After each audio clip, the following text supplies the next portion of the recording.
2009 pa nang mabuo ang grupong Youth of San Ildefonso ng Bulacan. Tinutulungan namin out of school youth, yung mga walang trabaho, so makatulong at saka makapagbigay ng lakas sa kabataan ng San Ildefonso.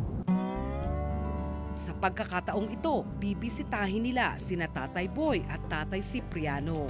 Ay, Tatay Boy! Good morning po! Tay, marami na po ba kayo nabenta? Gusto niyo ba bibiling ko? Kaya lang, may kondisyon. Kailangan sasama kayo sa amin. Kakain tayo. O, payag naman pala si Tatay eh. Masaya po kami nakita namin kayo sa person. O, malakas pa eh.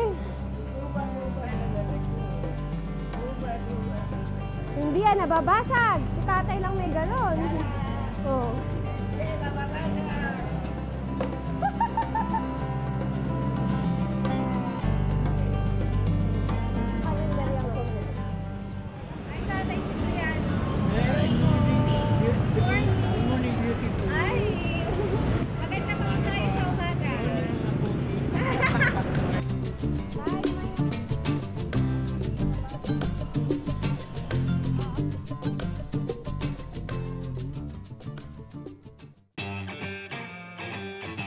For sure, si Tatay Boy at saka si Tatay Cipriano, dalawa lang yan. Sobrang naghihirap dito sa Pilipinas.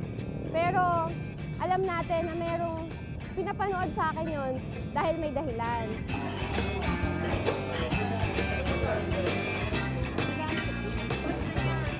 Hilig sa talong.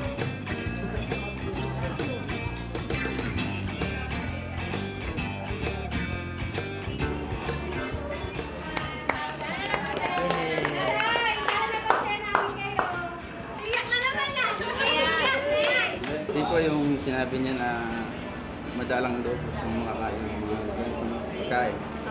Natouch lang po kasi yung sa lolo ko rin po.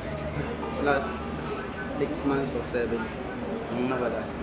Nagpapasalamat ako sa mga sa inyong lahat, sa inyong mga sa kabataang ito na nabigyan ako ng kasiyahan, hindi ko po naranasan sa buo kong buhay.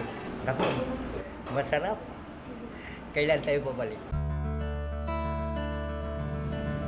May espesyal na regalo rin ng grupo para kina Tatay Boy at Tatay Cipriano. Tatay, ito yung munting handog namin para sa inyo. Sana po makatulong po ito ng malaki sa inyo. Siyempre, sa puso pa rin ha. Ngayon lang ako na nakakain ng napakasarap. Enjoy ko sa buhay ko. Tapos meron pa pala.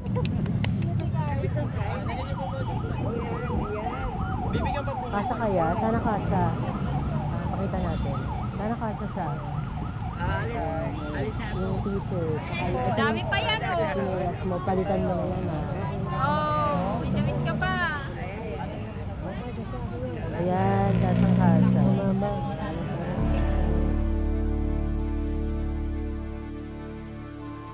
Bukod sa grupo ay may iba pang nais magbigay ng tulong kay Tatay Boy. May isang concerned citizen na gusto siyang ampunin, pero tinanggihan ito ni Tatay Boy. May mga kapuso rin tayong nagbigay ng pera sa kanya. Pag nakikita namin si Tatang Boy na naka-summer dyan sa Moraita, hindi kami bumibili kasi hindi naman namin kailangan yung mga binibenta niya.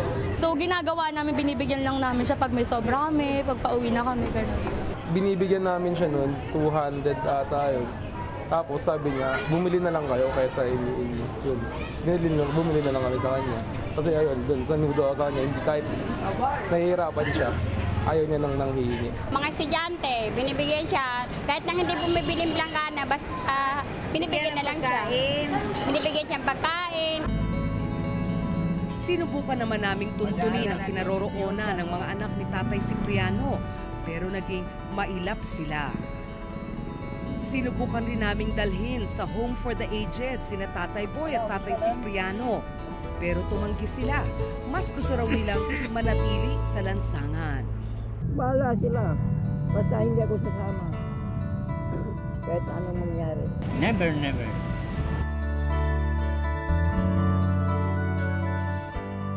Maraming salamat sa mga may mabubuting loob na nagbigay ng tulong at nagpakita ng malasakit.